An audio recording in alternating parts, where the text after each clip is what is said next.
Bonjour à toutes et à tous, j'espère que vous allez bien, très bien, car c'est Nasvap pour une nouvelle vidéo. Et là nous allons tester ensemble le Mesh RTA de chez Vandy Vape. Donc vous avez pu voir que j'ai testé plusieurs mèches dans le Vandy Vape Mesh RDA en dripper. Donc j'ai voulu essayer celui-là pour sa configuration en tank, son remplissage facile comme ceci, pour sa capacité de 4 ml avec la bubble et 2 ml avec le Pyrex simple. Donc mettez un pouce bleu et abonnez-vous si vous voulez voir le montage en détail, en plan serré, en gros plan. Merci beaucoup. Et voilà le Vandy Vape Mesh 24 RTA. Avec un scratch d'authentification, les détails de ce qu'il y a dedans. Avec un petit autocollant ici pour pouvoir l'ouvrir.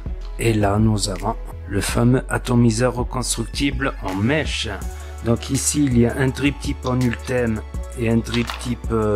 il y a également un Pyrex en bubble pour augmenter la capacité du tank, ainsi qu'un adaptateur type 510, des joints de rechange et des vis de rechange. Et en dessous, il y a le fameux tournevis bleu, ainsi qu'une notice d'utilisation en français, ainsi que 4 bandes de mèche, là en mèche 300 SS 316, donc qui est donné à 0,42 ohms, et la 316L 400 qui est donnée à 0,57 ohms quoi. Et comme vous pouvez le voir, elles sont assez longues et fines de chaque côté. Donc on va essayer celle-là. Et là le fameux atomiseur RTA Mesh avec un pin 510 non réglable. Il fait 24 mm de diamètre, contenance de 2 ml avec ce Pyrex et de 4 ml avec le Pyrex Bubble. Donc top airflow au-dessus. Voilà, ici il y a des rainures qui facilitent le réglage de l'airflow.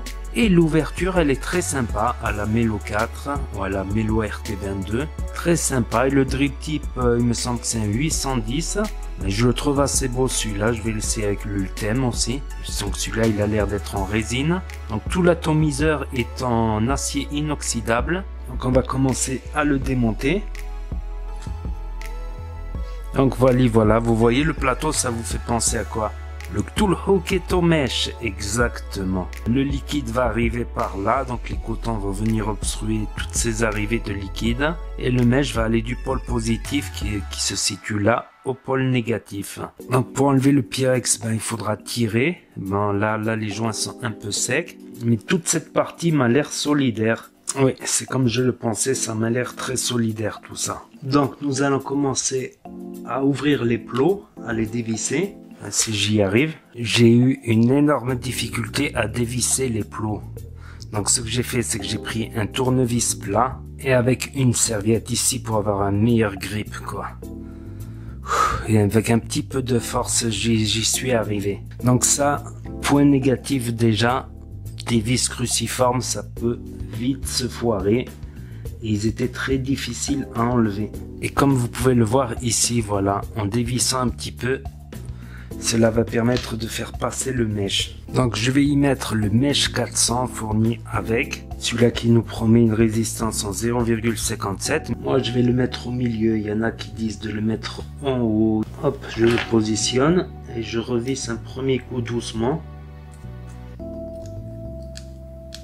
Ensuite, je viens passer l'autre bout de mèche ici. Ce n'est pas si évident que ça, surtout avec une caméra entre moi et le mèche.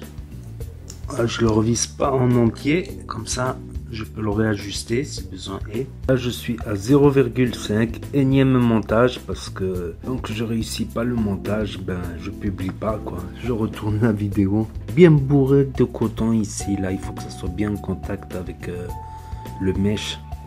Un petit coup de fire. Ensuite je dévisse d'un côté.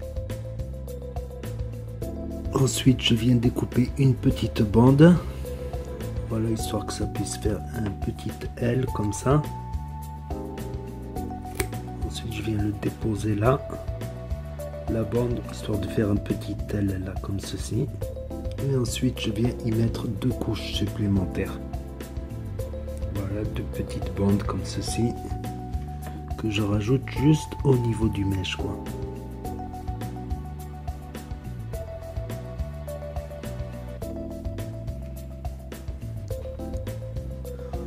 Ensuite je viens resserrer le tout et je viens le remettre ici à l'intérieur. Voilà. Et ensuite je serre.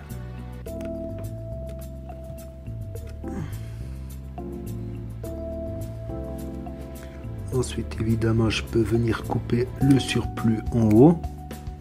Et ne pas oublier de blinder de coton comme je vous ai dit sur les côtés là ici. Vous voyez ces côtés là. C'est le plus important. On va passer au juice maintenant. Donc il y a à peu près 2 ml, 1,5 ml qui vont en passer par les cotons.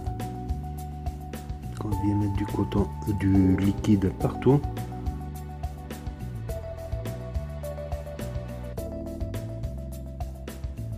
On va venir quand même tasser un peu sur les côtés.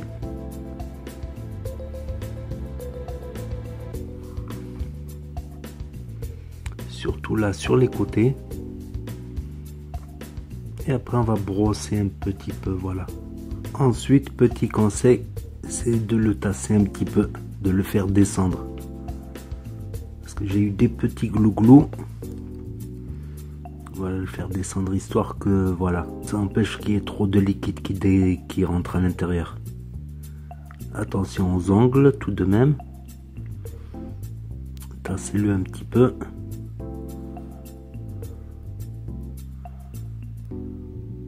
Voilà, histoire que cette couche de coton là empêche l'inondation de la cuve, quoi.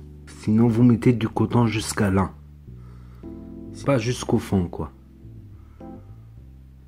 Et faire en sorte que de tirer un petit peu là et là, histoire que la chambre ne soit pas inondée non plus.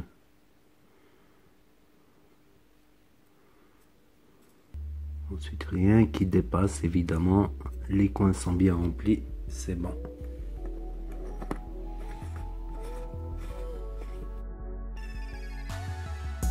Et le voici, le voilà, monté tout prêt.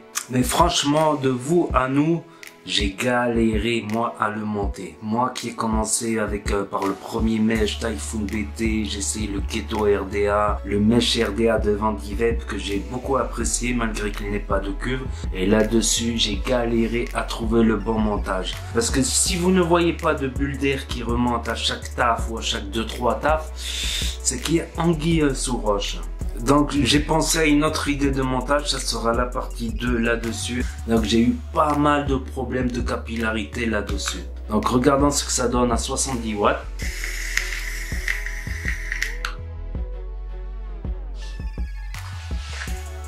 Pas mal, ça conserve un peu de saveur. Là je monte à 80 watts. Pas mal du tout. Une fois réglé le problème de capillarité, il est pas mal, mais il est au niveau mèche, je vais dire, il n'est pas excellentissime. Je le classerai un peu en dessous du Typhoon BT et en dessous du Vandivape Mesh RDA justement. Le Keto, je ne le mets plus en course parce que j'ai eu trop de difficultés à enlever la cloche et à la remettre. Alors que le système Mesh dedans, il était assez bien. Aussi, le tirage, il est serré quand même, malgré de grandes arrivées d'air. Vous voyez, l'airflow, il est compressé dans la cloche, dans le haut de la cloche pour aller venir frapper le mesh par en bas. Donc j'ai une sensation de tirage quand même un peu serré, quoi. Enfin serré, je veux dire un peu plus serré que sur le mesh RDA ou sur le Typhoon BT, quoi. Donc là c'est le maximum d'airflow que je puisse avoir là-dessus. Les saveurs, je les trouve un peu en dessous du Vandivape Mesh RDA en dripper. Donc ça fallait s'y attendre. C'est déjà pas mal, franchement c'est déjà pas mal. Mais un débutant en mèche, il va galérer grave là-dessus, quoi. Je lui conseille plutôt le RDA ou le Typhoon BT, il va galérer grave là-dessus, quoi.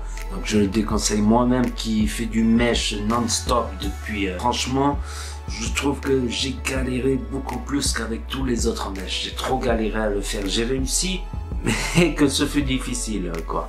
Et full VG aussi, j'ai mis du full VG, donc ça n'arrange pas grand chose.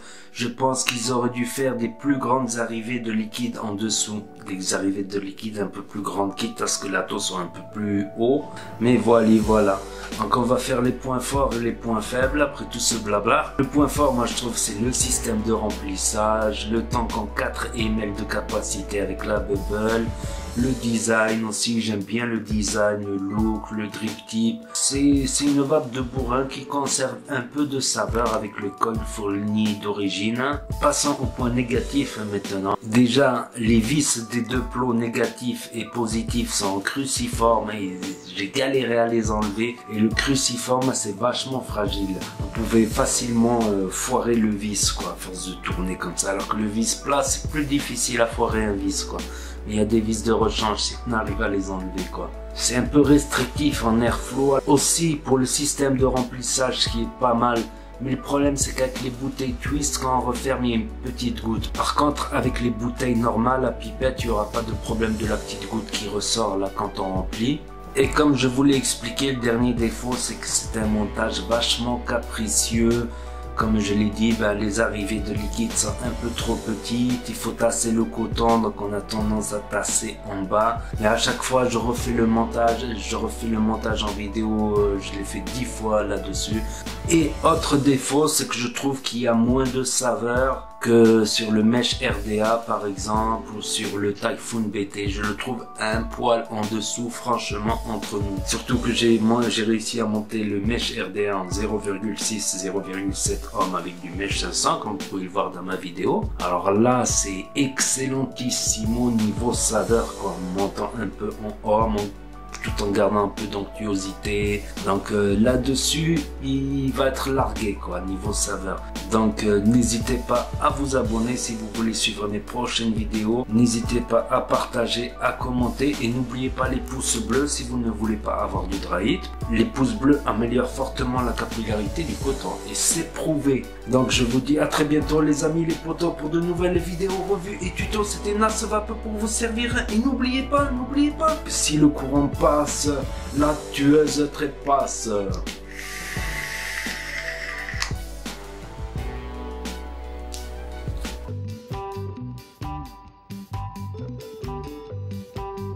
Galérer à trouver le bon montage. Donc là,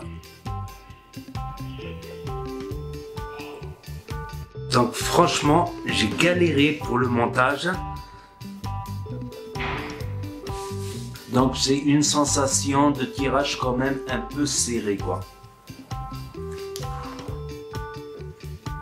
Je vais voir pour le pin 510. Donc il peut se dévisser. Ouf. Je fais tomber une vis. Avec le col fourni d'origine. Fourli. Donc aussi pour le système de bête ou donc franchement j'ai galéré pour le montage.